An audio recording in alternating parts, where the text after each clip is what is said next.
Je vais dire d'abord ma satisfaction de voter aujourd'hui ce budget contraint et saluer surtout la méthode employée pour répartir avec discernement les efforts à faire peser sur nos politiques régionales. Plus de 3 mois où se sont succédés consultations des partenaires, projection des services, discussions au sein de l'exécutif ont permis au dialogue et à l'intelligence collective, là où certains parlent de saupoudrage, de trouver le point d'équilibre proposé aujourd'hui pour ne laisser personne au bord de la route. Pour les rencontrer souvent, je sais par exemple que les associations relevant des conventions vertes sont soulagées de pouvoir savoir avant la fin de l'année les moyens qui leur seront accordés. L'effort financier consenti, modéré au vu de l'importance de leur mission, ne devait pas être aggravé par une incertitude prolongée au calende grec. C'est le moment pour moi de saluer le travail des services, dont le travail acharné a permis par la concertation et l'imagination d'obtenir la compréhension, l'acceptation des acteuristes que nous soutenons sur le terrain. Les agents, les agentes de la région sont également soulagés que nous sortions de cette séquence tant leur impatience est grande de s'engager sur la construction de fond de nos politiques dès janvier 2025. Et les sujets sont nombreux pour construire l'avenir durable de notre région.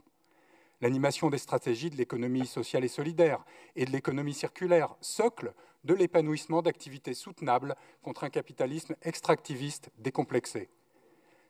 La nouvelle stratégie régionale de biodiversité, préparée sous le nom de Place aux vivants, afin de stopper un déclin confirmé par le récent rapport de l'Observatoire régional de biodiversité.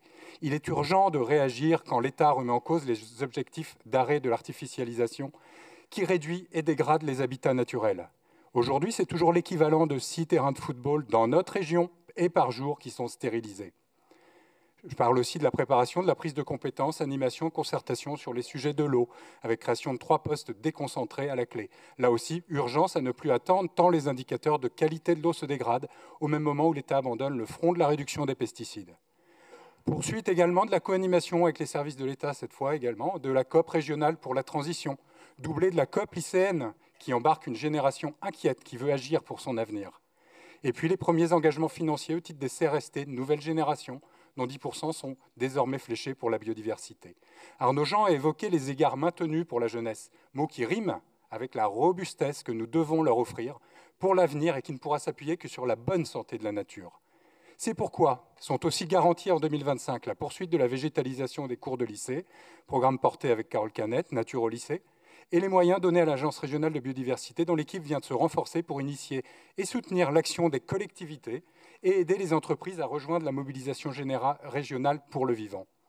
Il ne faut pas désarmer le socle de nos politiques régionales. Préserver et restaurer le vivant, accélérer le changement des modèles de production puis de civilisation, car ce qui conditionne désormais l'attractivité de nos lieux de vie, ce sera simplement leur habitabilité écologique. Il n'y a pas de dette écologique, comme l'évoquait M. Barnier, car seules les dettes financières se remboursent. Les pertes de capital naturel sont irréversibles. Pour sa protection, il est interdit de faire une pause. Merci.